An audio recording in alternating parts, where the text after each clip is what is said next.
Muted.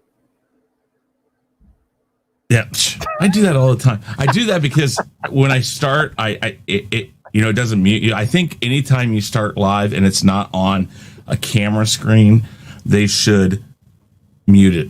Automatic. Yeah, but there's things they still could work on. Won't go there. But it is currently 7:06 a.m. in Vietnam. That's why I play that one. It's just, yeah, I mean, it's like this thing, 6 p.m. around here starts, and I'm like, boom, I'm going to play that. And I just love doing that. It's my little Robin Williams tribute. So Awesome. how is everybody today? Let's see here. We got F30. We got JJ in the chat. We got Nindroid with the dollar super sticker. Let me go and see what this. Hello, chat. Yes. What's up, people? Oh, just $1. Doesn't, I guess it wasn't a super sticker. It's just $1. $1. Dollar's good. Dollar wine. $1. $1. Chris Boomer Knight, thank you very much. Parrothead is here. Austinator's here, guys. Thank you very much. Anzo's currently on a call. Very important. And yeah, so it's we're gonna just wait a second, but while we're waiting, go ahead and tell everybody about yourself, Gaiskar. Well, I'm Gaiskar from the Basco scenario. I started to get content down there. I'm putting gamer clips because that's what I like to do. I will be working in the upcoming months on more material and my own personal show that I'm planning on bringing out as well. But you can catch me on Tuesdays on the Chaotic List with Anzo and Chris, JJ, and a bunch of other fine gentlemen that join us, as well as most of the members that are in the chat right now. So thank you for supporting. As well on Wednesdays here on the Rule of Three, and later on the OOC. So make sure you tune on to that because wherever we go, it's fire, right? So appreciate the backup. It's always a great time, and you guys do a really good job on the OOC. I like being on there when I can be. It's a great show. I mean, you guys get to kind of air your grievances type thing, and you guys answer questions. Shit just got real. So wait. Who we got tonight? Do we got Chris or do we got the Ego? Oh, no. We got Chris. Yeah. Oh, we have Chris. Oh, Ego. Yeah, he locked me in a room last night. Jeez, it was crazy. Jeez. Trust me. But I actually like him better than you, though. Well, I hear people like the personality a little better, but, it is what it is. We'll just let that be what it is. I don't know. He comes and goes. It's been a while since he's been around, but, JJ mentioned him, and JJ doesn't know what he unleashed. But yeah, I have a funny feeling we're going to see a lot more of the Ego. Probably. Ego. Probably. So, guys, you want to take over my show? Because I don't know if I can do it with the Ego.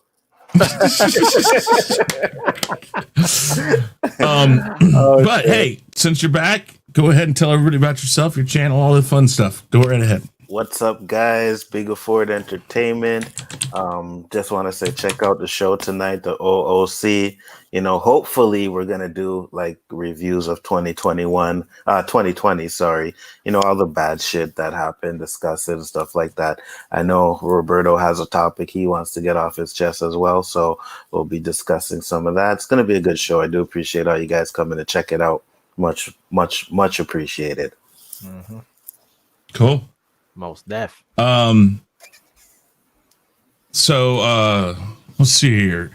Trying to think if anything crazy happened, because I know like last week us Americans decided to say, here, hold my beer to the world. Literally, like anything that was world news last Wednesday stopped. Just stop. Yep. And what's funny is big news, kind of, not really, but in a sense, Donald Trump got impeached for the second time today. Yep. First time in U.S. history. And it's like, everybody's like, no. Hey, Mad, what's going on? Good to see you in the chat. I appreciate that. It's because Pence didn't want to go with the 25th Amendment, right? So they said if they don't do that, they're going to impeach him. So they impeach him. Well, if you ask me, Democrats were kind of a little stupid on that. They pressured Pence they kept pressuring him. I think Pence was just holding it up out there just to kind of keep him in line. Mm-hmm. And when they finally put his feet to the fire, he's like, you know what, guys? No, I'm not doing it. I was trying, and I think you got too much going on right now. Everybody's kind of on the same page. Let's just keep him quiet for now. But White House staff doesn't know how to keep him from doing anything. Democrats want one thing. Not all Republicans want to go with them on that. It's just a bunch of different things going on.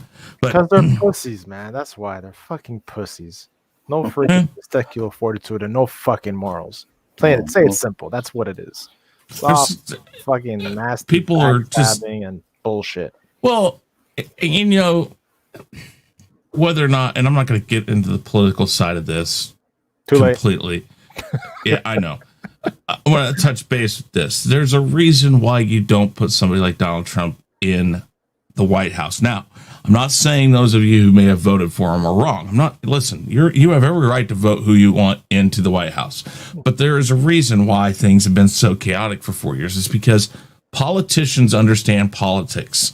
He did not, and he came in and he shook them all up, and they really kind of just scattered like cockroaches, and nobody wants to work together. Nobody understands what the other one wants, and you even got divisions within the Republican Party and the Democratic Party, and it's just like you got the extreme right, the extreme left. You got the people who have always been right, kind of willing to work together, but they can't work together because there's not enough of them to get anything done.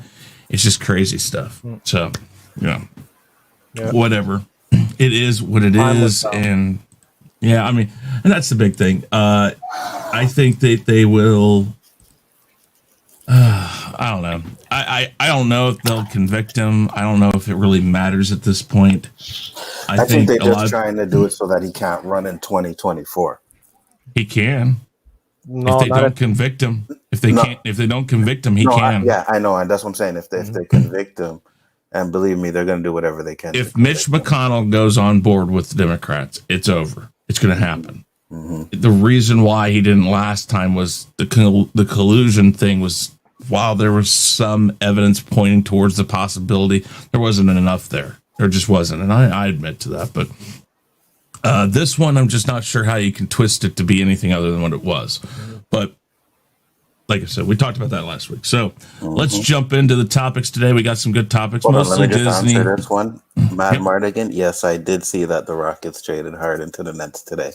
Ooh, it's going to be a doozy. Tell you that. Wow. Interesting. All right. Here we go. We got a lot of Disney, Marvel, Star Wars stuff on here, but that's okay. That happens. So,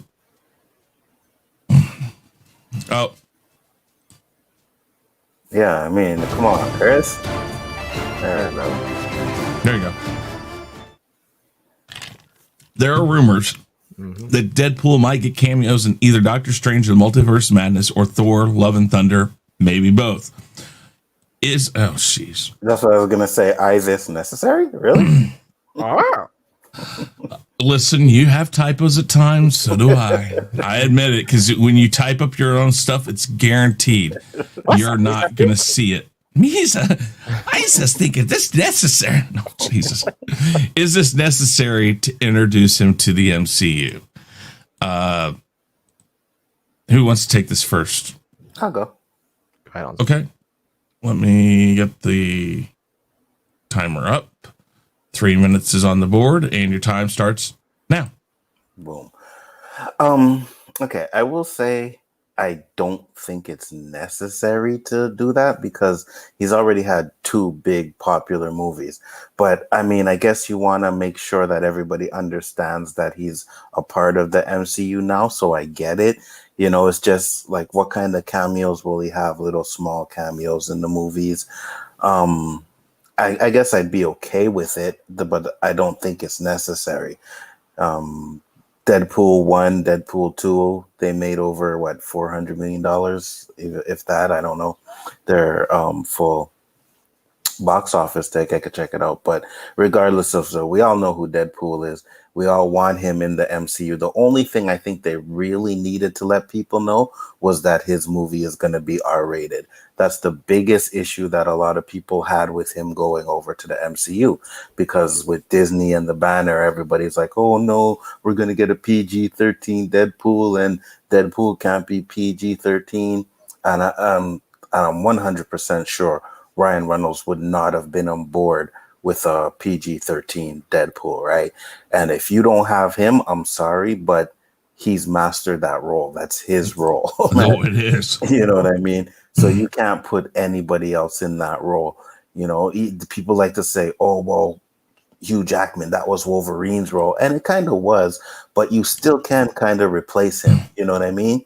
You can replace the Wolverine. But when you talk about the kind of deadpan humor that Deadpool has and the way that he's portrayed in the comics and in the movies, I don't think anybody else will be able to portray that better than he does. Like, he studied Deadpool. He was a fan of the comics. So I don't think anybody actually can do that better than he does.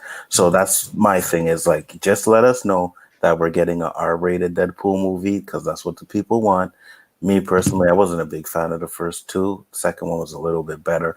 But at the end of the day, I understood that this is the way Deadpool needs to be portrayed. And since that Disney has taken over, they have to portray him that way. Now, it's going to be funny to see him in a Doctor Strange or Thor Love and Thunder, because when he's in those movies, you hands down know he's going to be toned down. He is going to be toned down for those movies. Maybe not his own movie, because R-rated, so they'll be able to do what they want to do with him. But his cameos in those movies are going to be toned down. Unless it's just like little quick flashes. He says something funny and then he's off the screen. You know what I mean? So that's one of the reasons why I guess you could show him, but I don't think it's necessary. You know, I really don't. We'll get to see his connection to the MCU when he has his movie, right? You could bring other characters in there and make them a little bit more raunchier. But at the end of the day, I don't think they need to cameo him. I don't think it's necessary. Okay. All right. Gaiskar, 3 minutes on the board. Your time will start now. Man, it's funny how we're linked sometimes, Nzo and I. Exactly. I don't think it's necessary at all. Like, he has his own movie coming up. People know what raunchy humor to expect. I just don't see what good is it gonna do just showing him in a cameo appearance, like saying 2 or 3 witty lines, maybe to say, hey, I'm here, I guess. Like, you know, that's your ticket in.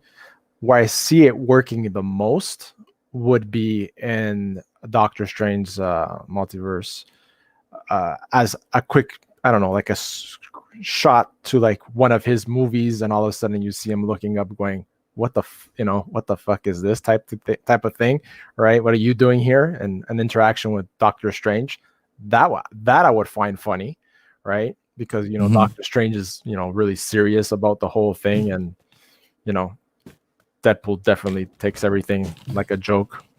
Yeah. I love Deadpool 1. I love Deadpool 2. I was a bit but it was entertaining, right?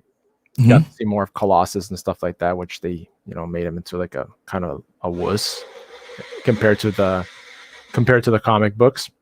Deadpool 1 did 783 million.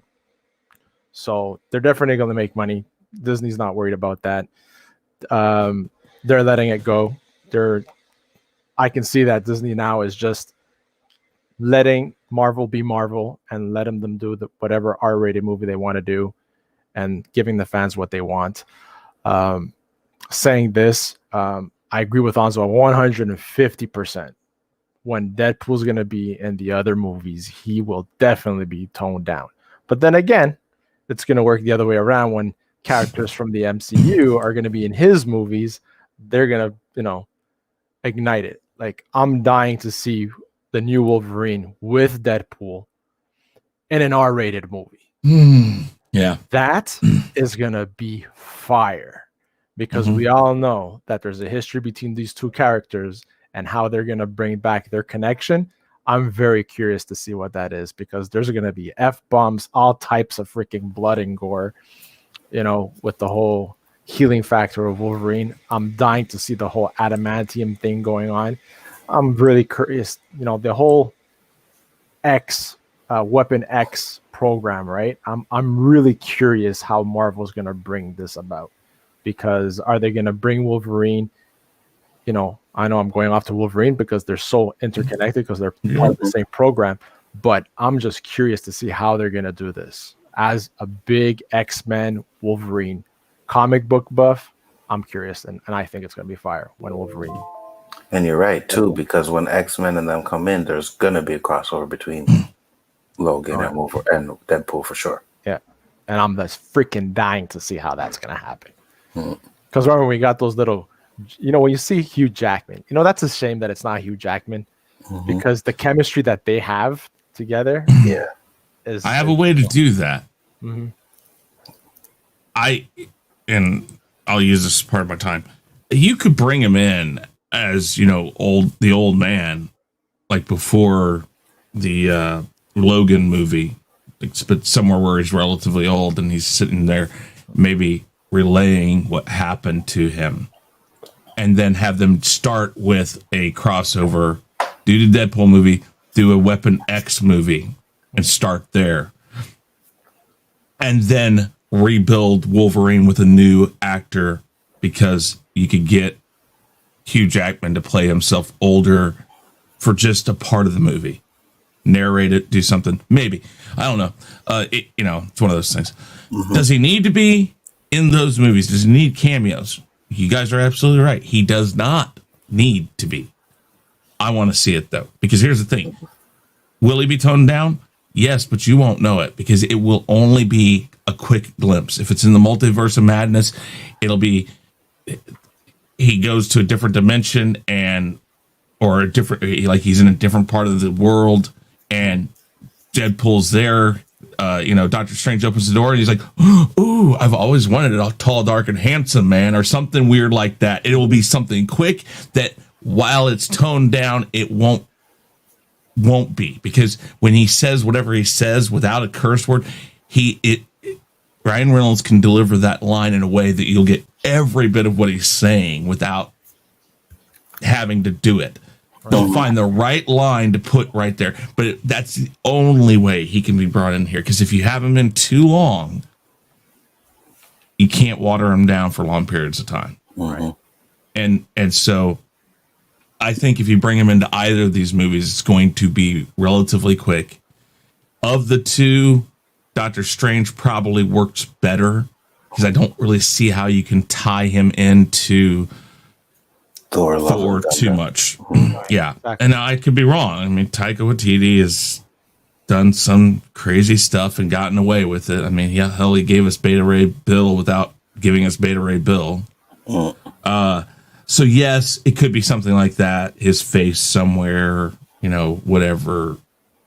Who knows? And that's the thing. Cameos can be a multitude of things. A wanted poster, or a poster, or a magazine, a newspaper front page, something, So rumors of this could be from one place to the next. Who knows? But of the two movies, if he's actually going to spend any screen time, Doctor Strange and the Multiverse of Madness is my choice. But he does not need to do it. He's established. The only reason why you do it is to introduce that he is a part of the MCU, and because of that, a lot of these other characters, it would feel more like an MCU move to introduce him first. Even if, and again, think about how they introduced some of the others. You didn't see him, but you saw a shadow, or you saw this, or you saw their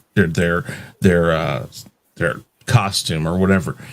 There's other ways that he doesn't have to be there, but you can introduce him, and that would definitely make it feel like, okay, now it's official. He's in the MCU. And the good thing is, you don't have to decanonize his story arc. Right. It's its own thing already. So you'd more integrate it into what you're doing from this point on. It's kind of like First Class, right? When they're making up the team and they go into the bar and they go to Wolverine, right? But fuck off. Yeah. Like I said, it could be like, and you know what? While Doctor Strange in the Multiverse of Madness is going to be PG-13, and they've confirmed that now. Oh, they have? The guy who was pretty much, I think Kevin Feige even said it, but the guy before, the director before, who's doing it now? Raimi, right? Sam Raimi. Yeah. Before Raimi, the guy who was going to direct it wanted to be rated R, and he was pushing really hard. It was going to have a thriller, horror element to it, and it still sounds like they might touch that a little bit. If it's PG-13, you can still get away with an FU, fuck off, an F-bomb, one F-bomb. So that, again, it fits him better. Right. And you wouldn't even have to necessarily do it. You could have him say right as he's about to say the F-bomb, cut to something else. Or have him get hit by a bus or something. I mean, there's lots of ways. Or the cape smacks him. Yeah. Yeah. Right. It could be anything. Oh! So yeah, even though he'll be watered down, I agree with you. They can find a way to, because it's not going to be the whole movie, right? So it's going to be a few little scenes, maybe one little scene, so they can find a way to at least get it to look like he's not watered down. Did they give us a date on the third movie yet, or are they just saying it's in pre-production? No, I haven't seen a date yet. Okay. Oh, 2023. So, in what 23? So Multiverse is in 22 now. Oh my God. I think if the Multiverse is going to be the end of Phase 4, or if Deadpool 3 is going to be something they can put into the Phase 5, and we're just putting phase numbers on this now. We don't even have to call it Phase 5 or whatnot, but probably they will. If it moves into Phase 5, perfect thing. Right there at the end of Doctor Strange and Multiverse of Madness. Put him in, and he's coming. Especially if you make it the launch movie for Phase 5. Yeah. And for what Parrot had said on the chat, Spidey Pool. I mean, anything's possible. Yeah. Gwenpool with the whole tying in of the Spider-Verse and Multiverse and MCU, anything's possible. Yep. For sure. All righty then. Let's minimize this a little bit. Put this away for a second. It'll go off. Let's just put that back up and pause it. There we go. That's much better. All right. Let's go for question number 2.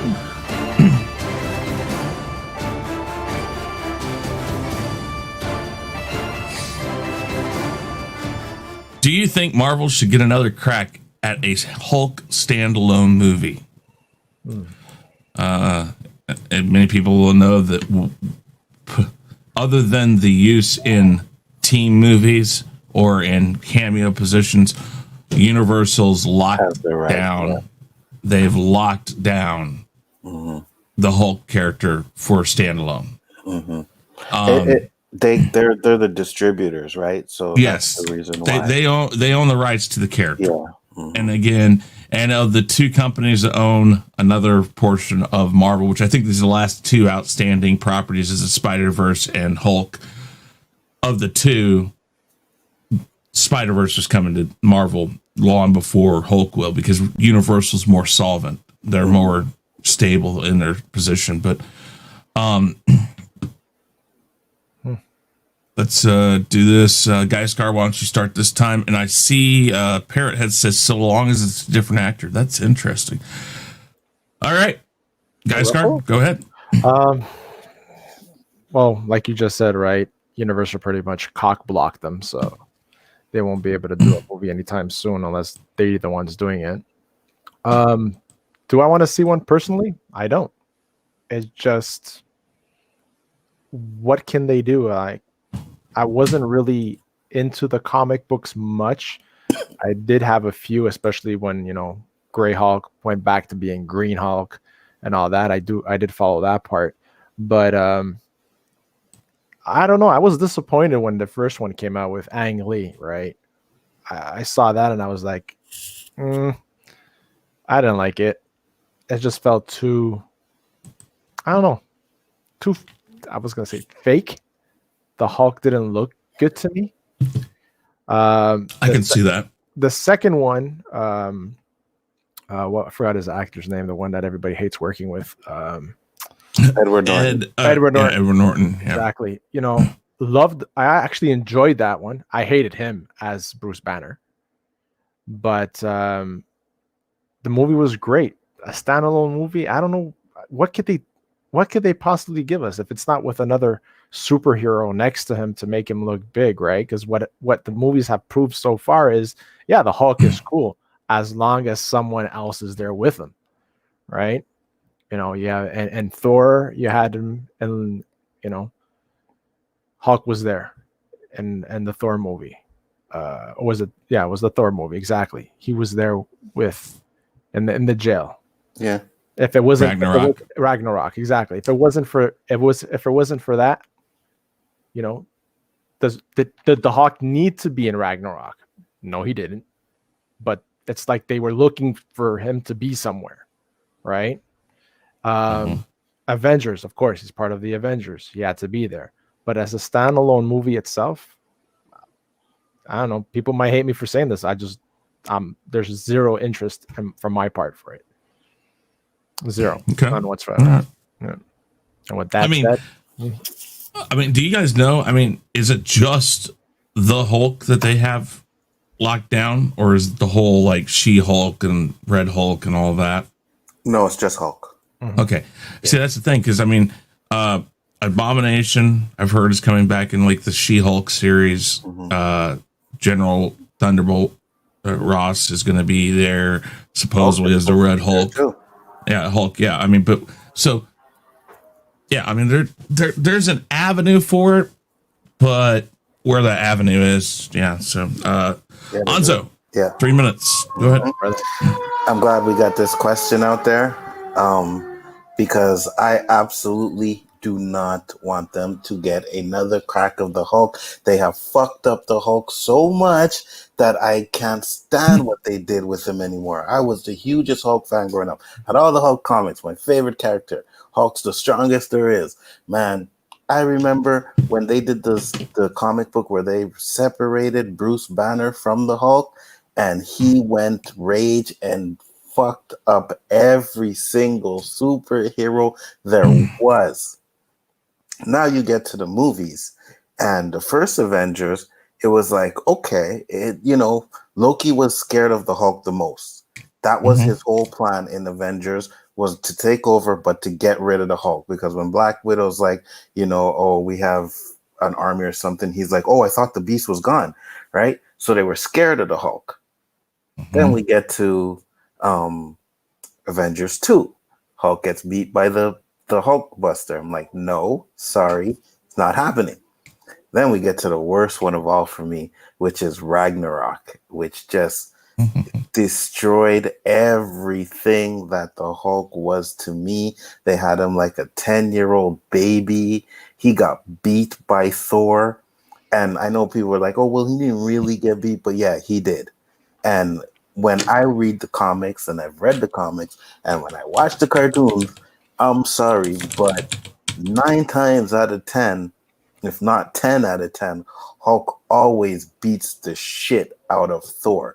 Watch the fucking Hulk versus Thor cartoon. Hulk actually kills Thor in that cartoon. You know what I mean? So I know he's under the influence of Loki and stuff, but it's just the Hulk's power.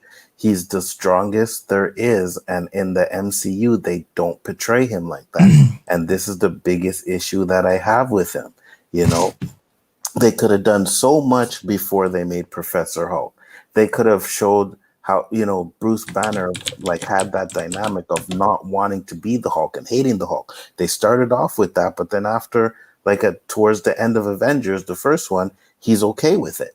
And then the rest of the movies, he's okay with it. But if you read the comics, until they were merged, his main goal was to separate himself from the Hulk.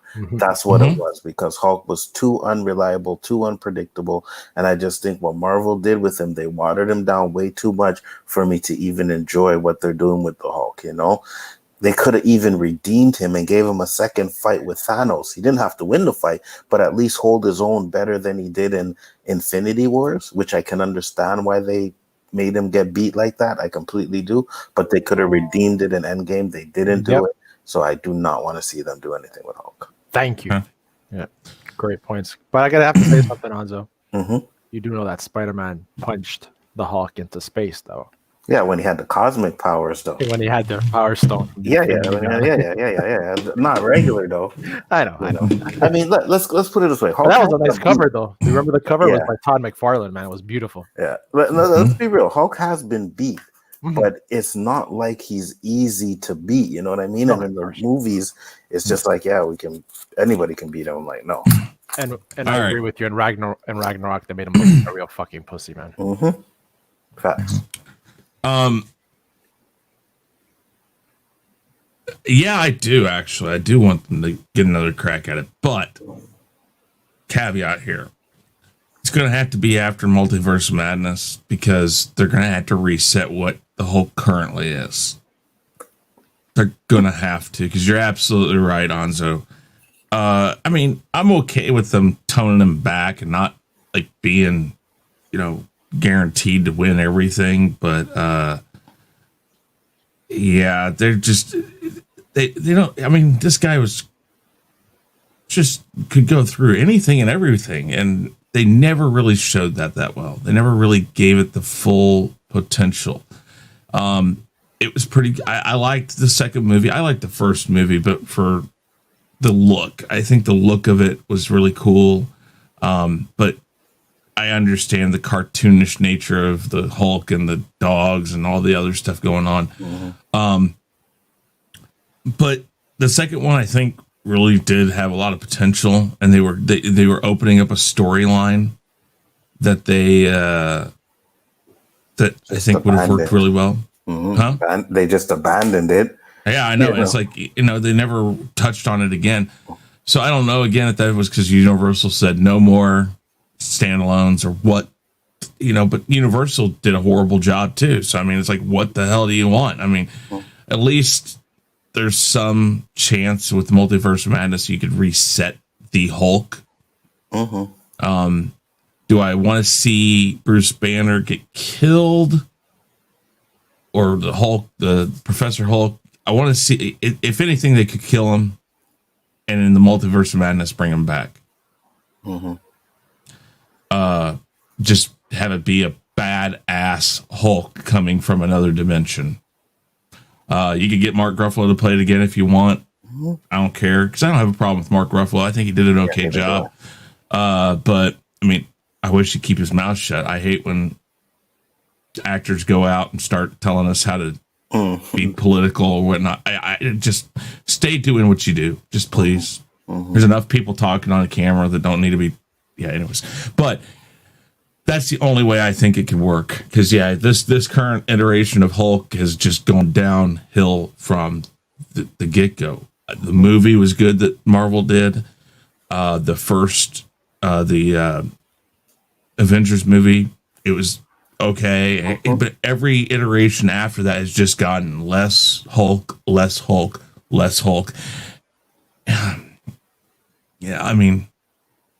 So that's the only way it would work. 3 minutes on the board, talking about it.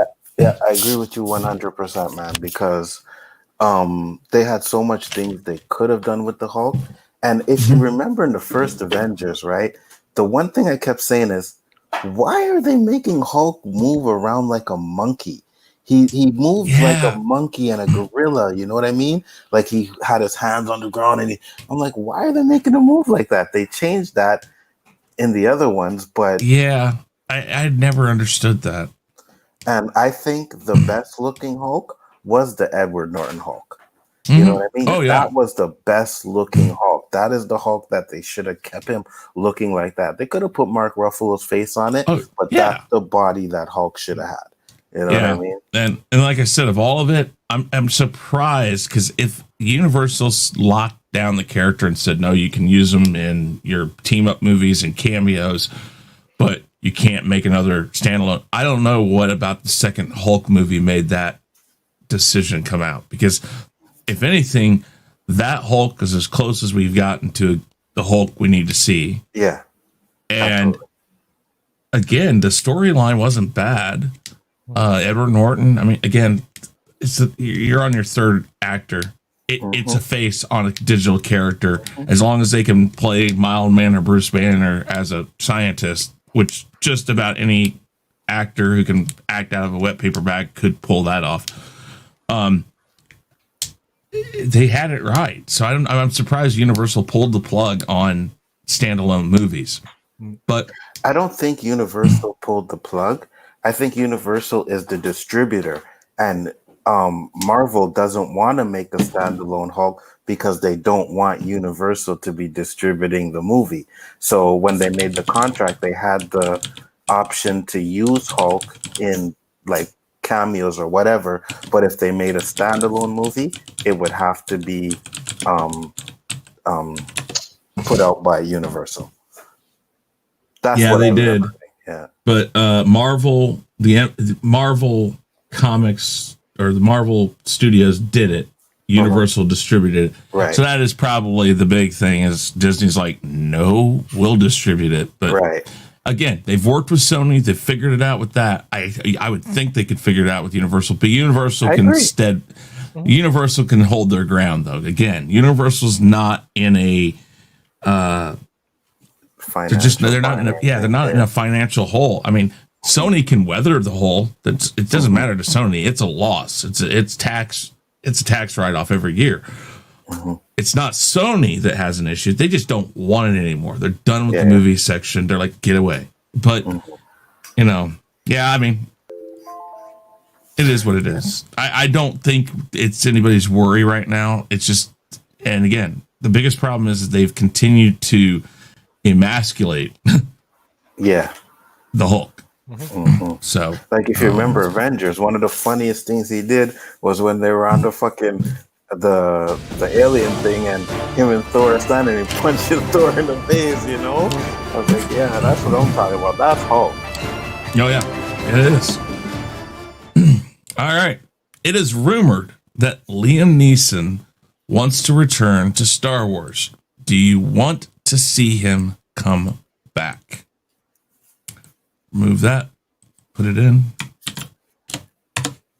Oh, yeah. Screw it. I accidentally hit 0. All right. Who wants to start? I'll go. Oh, jeez. Hold on. It's gonna bring up Sony Vegas. I clicked. Sony Vegas is right next to the timer on my toolbar. All right, 3 minutes. Go ahead. Absolutely, I want to see Qui-Gon back. I know he's dead, so it'll probably just be a Force ghost or whatever, but he was so good in Phantom Menace. Like, he really was. Like, when I watched Phantom Menace, I didn't want him to die, but when he did die, I was like, okay, that's fine. And I wanted him to come back as a Force ghost in the other 2 movies, which is what I thought was going to happen, But I don't know. I kept hearing these rumors that him and George Lucas didn't get along. I looked for the articles like a few weeks ago or whatever, and I didn't see them again. So I'm like, okay, maybe that wasn't true, because now the only thing that was coming up was that he was happy with his Star Wars role and he wanted to return with Star Wars. So I was like, okay. I mean, I think he's a great actor. I liked him in his Taken movies, so when he comes down, when he was cast as Qui-Gon, I was like, okay. His fighting style when he's fighting Darth Maul, I like it. You know what I mean? I like the way he fights with his lightsaber and all that stuff. So I was definitely down to see him come back. Now, we do know that if he comes back, it's probably just going to be as a Force ghost where he's mentoring him.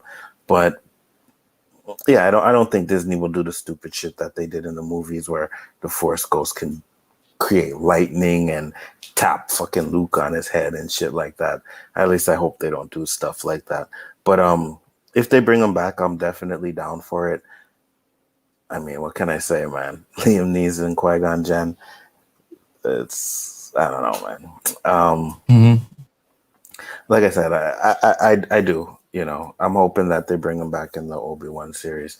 It's just sad that we won't get to see him in doing some action roles, or maybe they could show flashbacks from, when he was training Obi-Wan or something like that, so that we can get some action. But bring him back, bring back Mace Windu. The more Jedis for me, the better. I realized when I watched The Mandalorian that when they had the Jedis in it, when Ahsoka was in it, when Luke was in it, I perked up. I was like, yes, you know what I mean?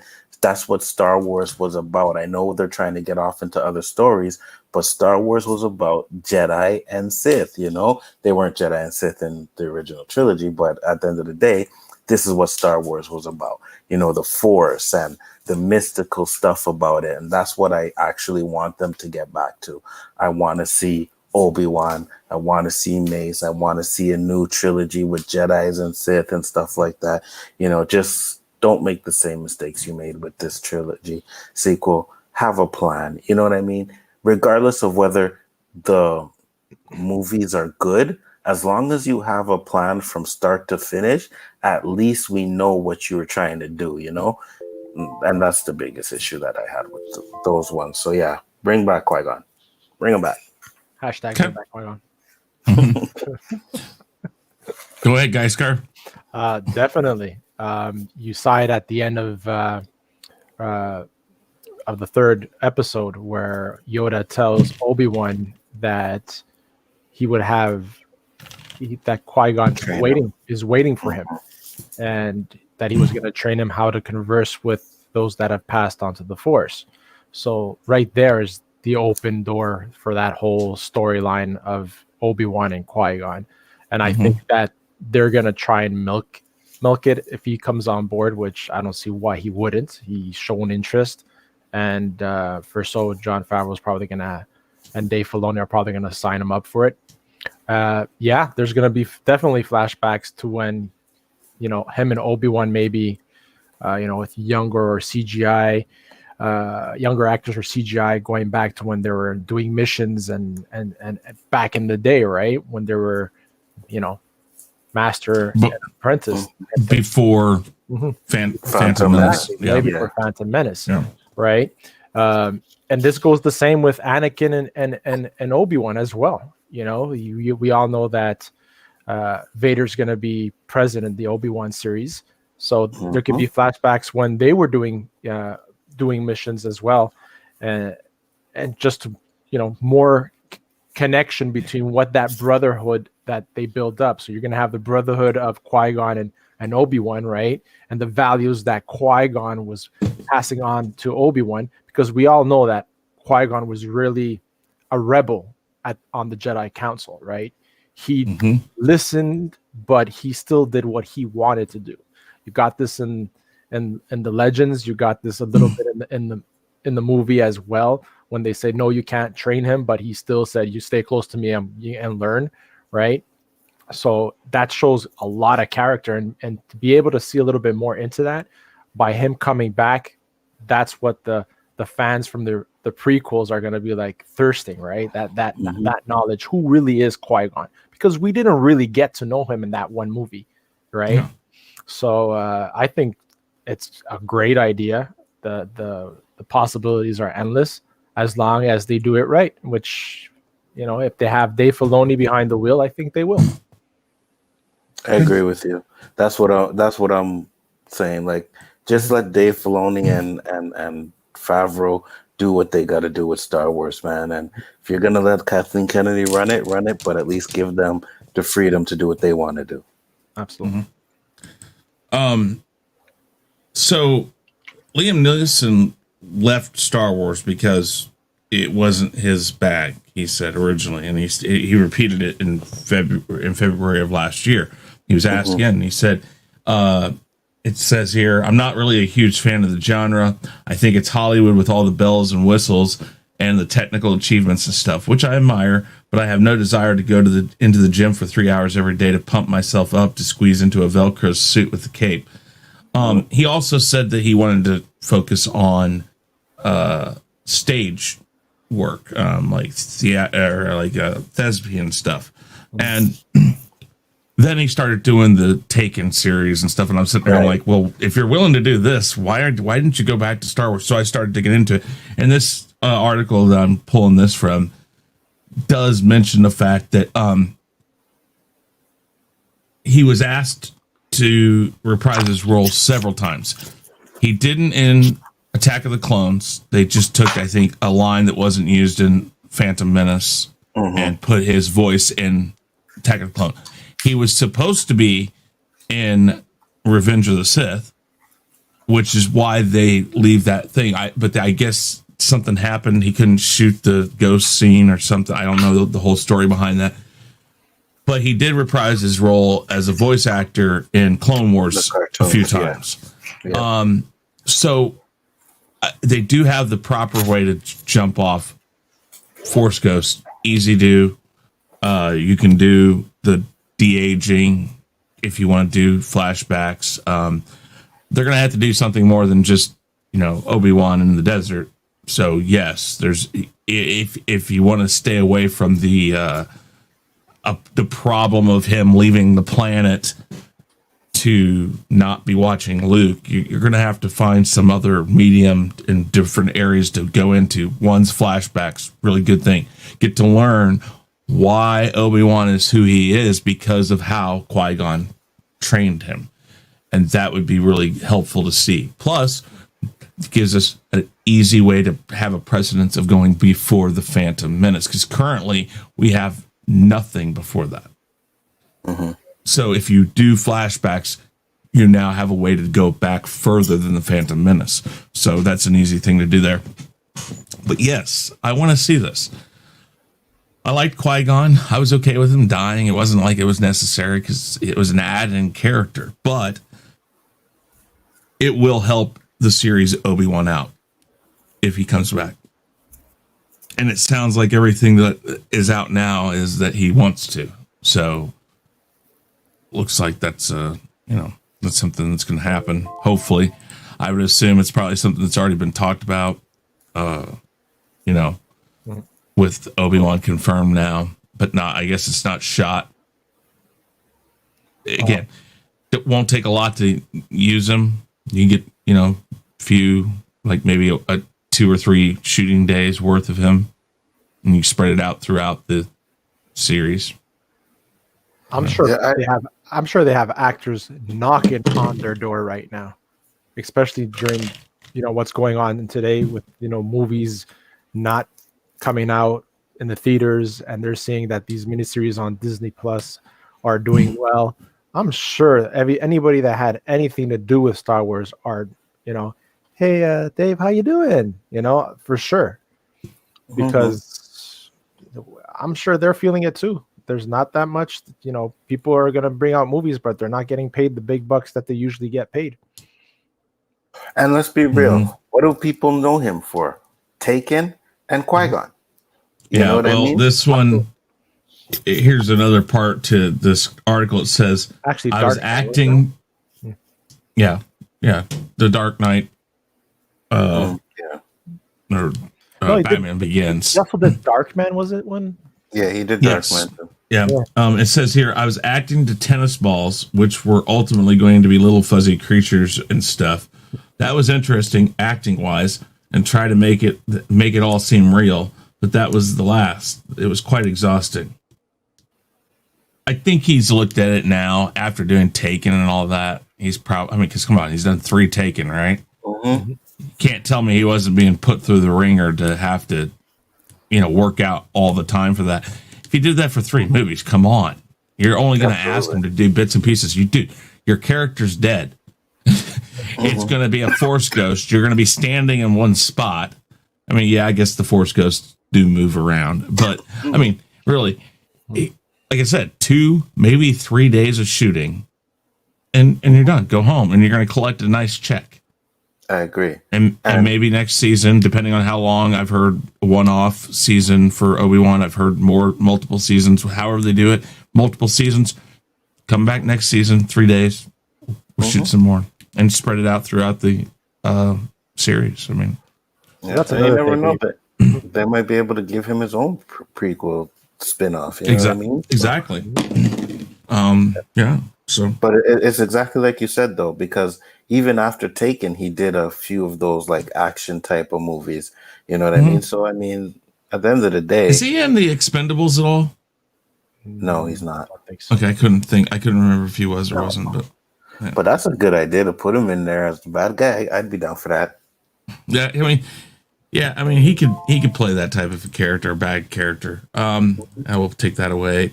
Oh, there it is. Told you it was going to show up.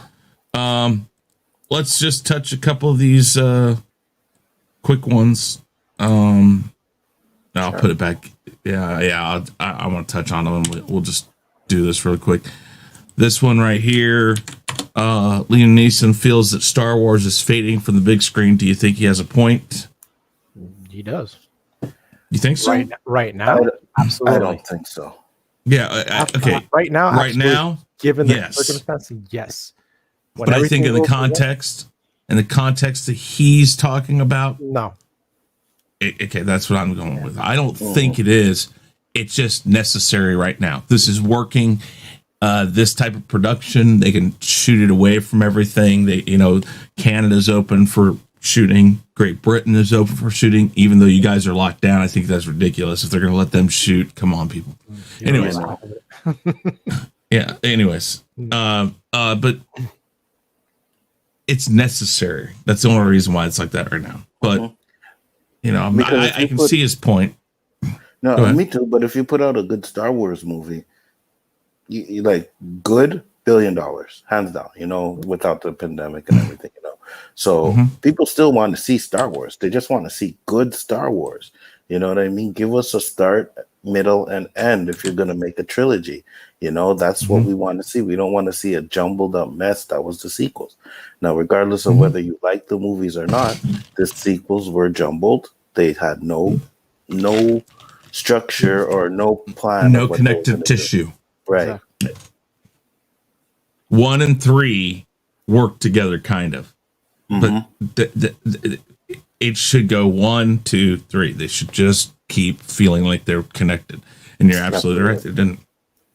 And that's why I said I don't call it a trilogy really, because it's two movies that kind of work together and a movie that's just there. And while I like The Last Jedi fundamentally as the movie it was supposed to be in the middle, it pales in comparison to something like The Empire Strikes Back, and even pales in comparison to Attack of the Clones. I agree.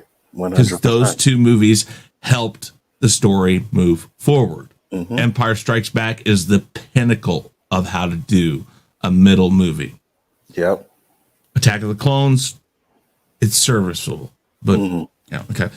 Next question, really quick. Do you think the Star Wars universe would benefit from a Luke Skywalker series?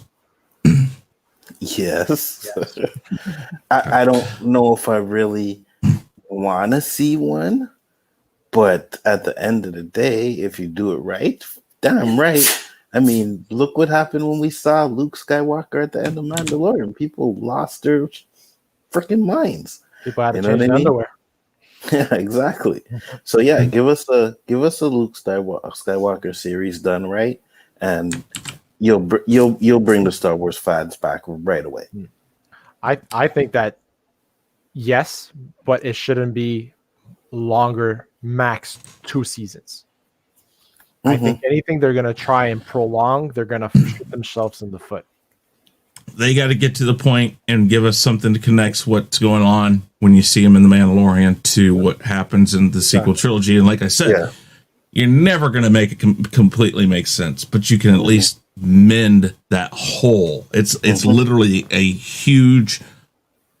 It's like walking down this beautiful fence that like in the Karate Kid, the beautiful wood fence he has in his backyard. It'd be like walking down that on a sidewalk, and then all of a sudden there's 17 feet of nothing, and then it starts right back up. It's like, okay, what the hell? That's kind of where we're at with Luke Skywalker's character.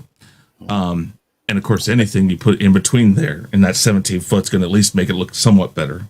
Right. And like you said, it may not make sense to certain people because people, no matter what you do, people won't see that as Luke. But if you do it in a way where it's like, okay, maybe that could work. You know what I mean? And that's the thing. Get at least make it so those of the people who are like, that's not my Luke, at least go like, I don't like that Luke. But okay, I guess I could see it. Yeah. And the bad thing is you do think about it. The one thing I do hate about the way Luke is in Last Jedi is that there are certain people that was their introduction to Luke, and that was a horrible introduction. Yeah, I agree. There are people who defend that Luke, and it's like, I like the way Luke was at the end of that movie. I really do. I just wish it was real. That wasn't just a vision or something, a forced projection. That is Luke. It's just he's not there, so it doesn't really count as shit. I was going to bring up the Kathleen Kennedy one, but there's time on that one still, so we'll keep that up here. The other one I had about Star Wars and Disney's still relevant, so we can hold that. The WandaVision one, you want to talk about that, or do you want to keep that on the board? It's up to you. WandaVision, do you believe the hype, or is it just because there's nothing else to watch right now? That's a good question, because I was just saying that the other day. I'm like, man, I was never really sold on WandaVision, but shit, yes, give me some Marvel superhero shit now, man. Give me something, yeah. I think there's a tinge of that, but the more I've looked at the promos, the more I've looked into what's being said about this, I think there's a lot more going on with this than what they can show us. They're showing us, absolutely. That's another thing I noticed too. I'm like, this is not what it's gonna be, I hope so much. I do too. I mean, I really hope that they can make this. This is the beginning of Phase 4 for us. This has to hit it off right. It's got to hit everything that we feel we need. I mean, we don't know yet what we want from Phase 4, but this has got to set the pace. This is, in essence, even though it's a series, it has to be Iron Man. It's got to be, oh, well, I guess we'll watch it, because there was nothing else Marvel at the time.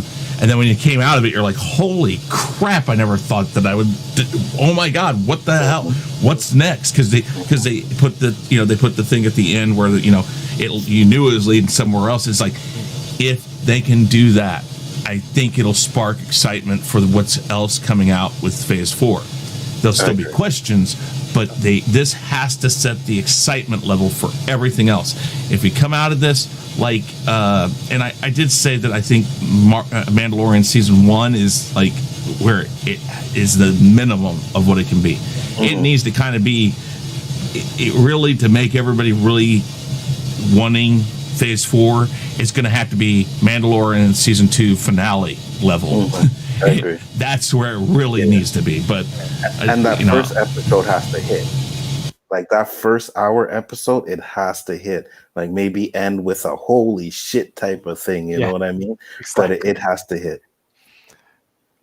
Yeah, you can't play this sitcom thing too long. That's just got to be like little splashes of it. Because obviously, this is something that either Wanda's being controlled, or she has purposely kind of lost it. Yeah. And they're trying to get to her. So I'm interested in that because, again, I keep hearing that part where somebody's talking through the radio and there's the helicopter. There's something going on more. It has my interest peaked, but it is the type of show that if they play a game too long, it's going to lose steam really quick. Yeah. Did you recognize the voice, though? Because that's what I'm trying to make out. See who it is. I guess I have to go back and... If I'm not mistaken, I read it's the agent that was in Ant-Man that was trying to do the magic tricks. Yes. He's supposed to be in this. Yeah. Like I said, Monica Rambeau, her daughter's in this.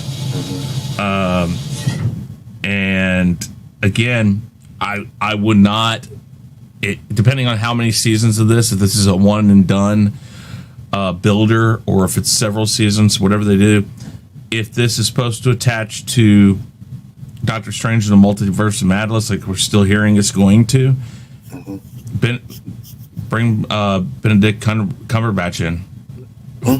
I mean, bring him in for a second. We know that they're not worried about the stars of their series coming into these things. They're all going to be in it. Might as well bring him in for a quick one-off. Maybe, and like I said, if it's a one-off series, at the end have him appear and that hopefully will hold steam until we get that movie. But there's still a lot of questions to it. So, okay. And I do believe that they're gonna have Doctor Strange in there as a cameo, like towards the end, maybe. Oh, for sure. So. Me too. Yeah. No, I there's ways to do it. Anthony Ingruber, that's the guy that they wanted to play Han in the movie originally, wasn't it? There was another guy other than the guy that played. I don't think there was a problem with the guy who played it. I don't think you're going to need Han in it. Leia's going to kind of have to be in it somewhere if they do that series. But Han, listen, Han's story of all of their stories in the sequel trilogy works the best. It makes sense in a sense. He was a smuggler. If he feels out of place, if he feels like with his son turning to the dark side that the world's fallen down on him, he goes back to what he knows.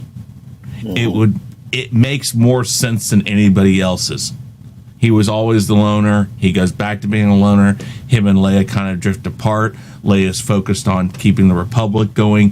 He's like, I'm gonna grab the Falcon, I'm gonna go jump someplace, I'm gonna go see Lando, something like that. And the next thing you know, somebody says, hey, you're Han Solo, I heard you, and he's like, yeah, I'll take the job. Takes the first job. He's like, dude, I miss this. And I can build that up a lot easier than I can Leia and Luke. And I can go exactly to the point where they got into an argument about, Ben's training. Yeah. He could have been against it, and she could have been for it, and that's could have been their split, right? So, yeah, exactly. I mean, yeah. So I think they'll figure that out. And just one thing, I just CGI Luke. If you're gonna do it, just CGI him. Get that deep fake. Get that shit looking better. But I don't want to see another actor play him. I don't. Well, you're gonna have to have an actor stand in. Yeah. But yes. I mean, listen, I thought Tarkin was amazing. That's what. Me too. 6 years ago now. 7 years ago now. Yeah, Come on. If that looked that good, then they could totally do better. And then there's a program coming out that can, as long as you have a few lines of somebody's voice, you can make a dialogue. I know they can do that. So, and plus, if you have Mark Hamill there, just have Mark Hamill do the voice. I mean, and obviously he's on board. I think there's a lot more there. There's smoke here, and we're just waiting to find the fire. It's like we're in a big apartment building. We smell the smoke. We know it's someplace. We just got to search until we find it. I think it's coming. I really do. So, guys, thank you as always. I always love doing this. Wraps up the week for us as far as Chaos Central goes. Guys, I keep saying this out there. We do have more stuff on the horizon. It is in the works, and stay tuned. Chaos Central, we wanted to get it started and going, and we've been going about a year now. So, we've got lots of things coming up. So, with that said, Nzo, go ahead and tell everybody about yourself one last time and where they can find you and what you're up to. Yes, sir. One thing I will say is Sunday, WandaVision Roundtable, guys. Look out for that. It's going to be good. Got an intro up for that. So, OOC later on tonight. Other than that, respect. Great show today, Chris. Well, thank you very much. I appreciate it. Gaiskar. Yes, sir. Well, like Nzo said, Sundays you can catch us on the WandaVision Roundtable. Tuesdays, Chaos List. Wednesdays, right here, Rule of Three, as well, the OOC. And much respect to everybody. Chris, thanks again for having me as a special guest. Well, hey, I appreciate you doing this, filling in for Danny. When Danny comes back, we'll let you serve hors d'oeuvres or something in the background. Something. We'll find something for you to. No, just kidding. It's great having you here. Or I'm sorry. As Steve Martin has so appropriately called them, it's hors d'oeuvres. So, that's in the Five Timers Club. If you guys have never seen the skits, Steve Martin, it's freaking hilarious. Yeah, excuse me. I think it's pronounced hors d'oeuvres. Just, I love Steve Martin. Is he Canadian? Was Steve Martin Canadian? No, he's American. Yeah. Martin Short. Canadian. Martin Short I know- is Canadian. So, yeah, okay. I know the whole Saturday Night Live thing started from SCTV. I mean, it was like they both were very much a part of each other. But yeah, okay. With that said, I am Chris Knight. The Real Review 3000, where you might be watching this right now, is my channel, Chaos Central. Of course, we are at 101 subscribers. It's not letting me do the Vanity title yet. Keep going there. If you're not subbed yet, please do go there and sub, and we will get that as soon as it allows me to do that. Definitely check out this Sunday where we will be doing the WandaVision roundtable over on Biggaford Entertainment. I'm glad you're taking this one because I'm telling you, on Sundays, my Sundays were getting crazy. I can jump on a stream, no problem, but when I have to get everything ready for it, it gets crazy. So thank you very much. I can't wait to do that. And guys, again, right now, Tuesdays and Wednesdays, Chaos List over on Nzo's channel, Rule of 3 here, and then OOC later on tonight, 9 o'clock Eastern Standard Time. Definitely check that out. Great show. Lots to be learned, lots to talk about. It's just a good place to kind of let it all go. So definitely check that out. And if there's nothing else, guys, Peace. Peace.